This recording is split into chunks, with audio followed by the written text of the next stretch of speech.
ប្រាប់ម៉ាក់ថាកូននឹកម៉ាក់ខ្លាំងណាស់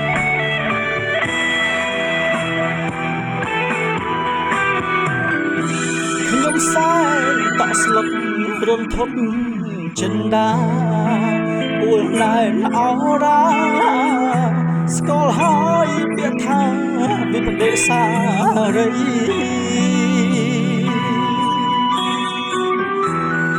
កូនសូមខមាទោសចំពោះម្ដាយថ្លៃប្រពន្ធកូនស្រីរូបបាខំហើយក្រោយដឹងទំហំបាត់អស់អ្វីចង់កែខ្លួនថ្មីស្រ័យប្រាប់លោកទៅប្រណីមេត្តា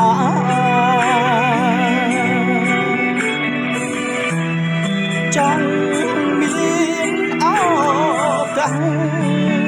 សាងយន្តគ្រួសារទូត្រូវមរណាក៏ហើយមិនស្ដាយអោលោកមានគុណសំដងប្រណីគោត្រាដល់ដីសំពះវង្ទី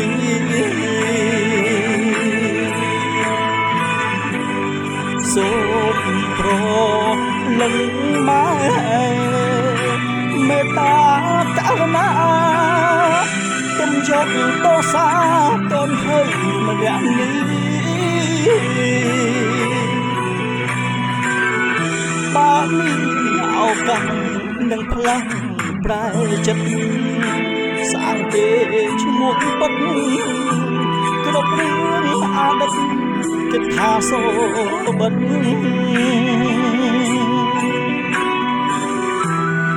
ចង់សងគុណម៉ែចង់សាងចិត្តបុណ្យអភ័យតូកូនខុសហើយម៉ែ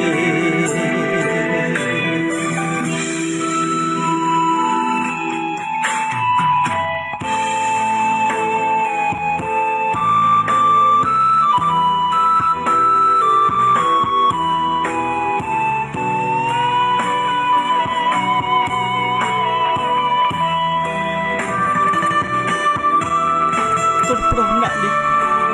នឹកម៉ាក់ខ្លាំងណាស់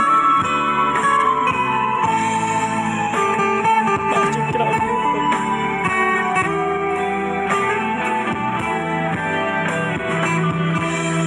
អូលោកមានគុណសំដងប្រណីកូនក្រាបដល់ដីសំពះវន្ទី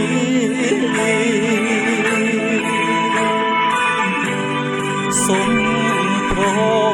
លឹងម៉ែមេត្តាករុណាកុំយកទោសាកូនទៅម្នាក់នេះបើមានឱកាសហើយផ្លាំងប្រែចិត្តសាងគេឈ្មោះពិតគ្រប់រឿងអតីតគិតថាសូបិន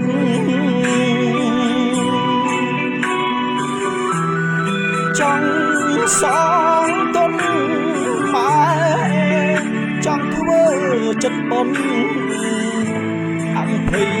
តូកូនខូចហើយម៉ែ